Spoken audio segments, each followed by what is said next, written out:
Children, हम लोग ने 8th पॉइंट कर लिया था जो काफ़ी बड़ा था। उसमें मेनली काउंटिंग सेंटर के ऊपर था। काउंटिंग सेंटर की कहाँ पे वोट्स काउंट करे जाते हैं, वो एक सेंट्रलाइज्ड प्लेस होती है जहाँ पे हाई सिक्योरिटी होती है, और ये डेट भी इलेक्शन कमीशन ही फाइनल करता है। और इस काउंटिंग सेंटर में जो वोट्स होते हैं ईच कॉन्स्टिट्यूएंसी के, वो डायरेक्ट सुपरविजन होता है under of the returning officer, और जिससे कोई पार्शियलिटी और मैल प्रैक्टिसेस ना हो, इसके लिए कैंडिडेट्स और ऑथराइज्ड एजेंट्स को काउंटिंग हॉल के अंदर अलाउ कर दिया जाता है, और अगर कोई डाउट होता है तो रिटर्निंग ऑफिसर का डिसीजन फाइनल होता है। Okay, this was the 8th point in short. Now we will do the 9th point. Once all the votes have been counted, the returning officer declares the candidate who secures the maximum number of votes as elected. The winner also gets a certificate from him. So इसमें जब सारे votes को count कर लिया जाता है तो decision returning officer देता है कि किसने सबसे ज़्यादा नंबर ऑफ वोट्स मिले हैं। ओके, किसने सबसे ज़्यादा वोट्स हासिल करे हैं। सो उस कैंडिडेट को रिटर्निंग ऑफिसर से एक सर्टिफिकेट भी मिलता है, किसको, who has secured the maximum number of votes.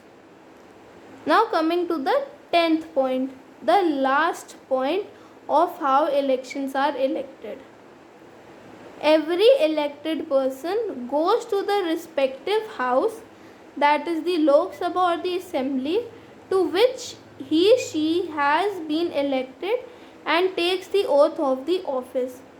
अब जो elected person होता है वो अपने respective house में जाता है, या तो लोक सभा या तो स्टेट असेंबली, और वहाँ पे जाके अपनी ओथ लेता है of office, the oath of office, and he then becomes a member of that house. और तब वो जाके उस हाउस का या तो लोकसभा या तो स्टेट असेंबली का मेंबर बन जाता है, दैट इज़ एमपी और एमएलए। एमपी का फुल फॉर्म क्या होता है, मेंबर ऑफ पार्लियामेंट, और एमएलए का फुल फॉर्म क्या होता है, मेंबर ऑफ लेजिस्लेटिव असेंबली। इसका क्या होता है, मेंबर ऑफ पार्लियामेंट, और एमएलए कौन होते हैं, member of legislative assembly. Okay, if I ask in the worksheet in दोनों के फुल फॉर्म तो you should know. Children, now we are starting simple majority system. अगर आप हल्का सा भी भूल गए हो न्यू वर्ड्स, तो सबसे पहले go and revise, pause this video and go and revise what was simple majority system and all the new words. I hope आप लोग रिवाइज कर चुके हैं, पर फिर से हम लोग एक बार सिंपल मेजॉरिटी रिवाइज करेंगे। सिंपल मेजॉरिटी क्या होती है, a party having the largest number of elected members. Simple majority क्या होती है, एक ऐसी पार्टी जिसको लार्जेस्ट नंबर और जिसके largest number of elected members हो, उसको बोला जाता है simple majority. Okay, and absolute majority क्या होती है, जब more than required number of members हो जाते हैं ऑफ पार्लियामेंट और the state of legislative assembly, तो उसको एब्सोल्यूट मेजॉरिटी कहते हैं। Now we will start with the simple majority system. There are 2 criteria of which the victory of a candidate in an election is decided. अब किसी 2 criteria मतलब किसी 2 वजह से विक्ट्री कि वो कैंडिडेट इलेक्शन जीता है वो डिसाइड करा जाता है। मतलब 2 तरीके होते हैं, 2 बेसिस होते हैं जिस पे डिसाइड करा जाता है। एक होता है एब्सोल्यूट मेजॉरिटी और एक होता है simple majority. Now absolute majority क्या होता है, absolute majority means securing more than half of the total votes polled. मतलब जिसमें एक पार्टी ने सिक्योर कर रहे हो आधे से ज़्यादा वोट्स जितने पोल करे गए थे।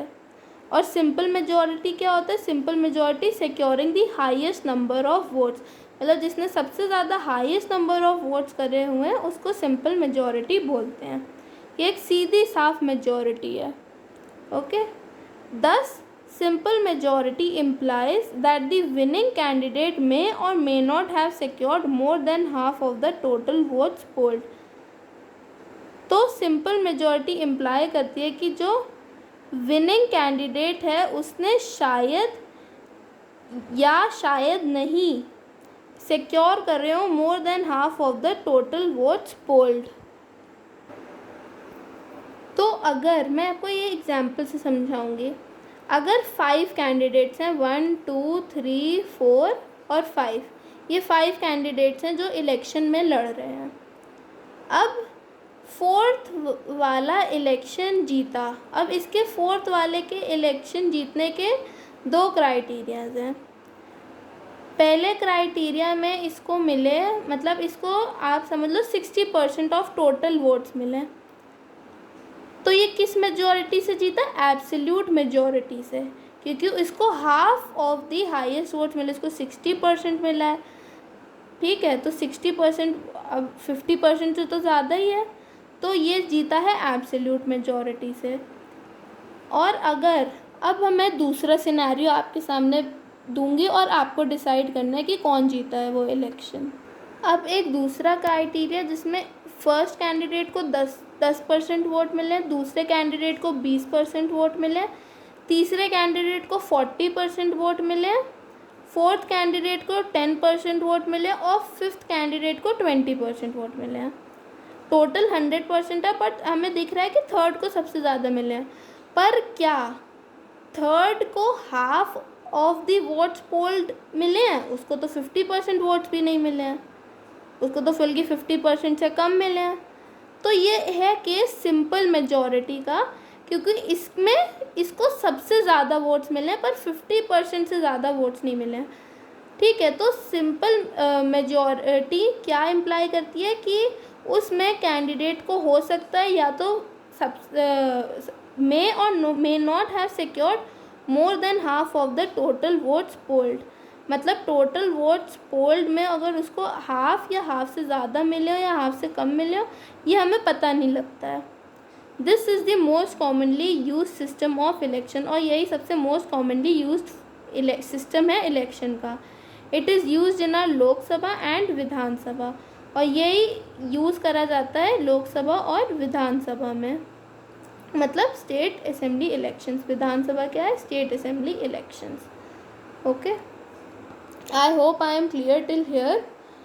और अगर आपको कोई डाउट है सिंपल मेजॉरिटी या किसी भी चीज़ में, यू कैन आस्क।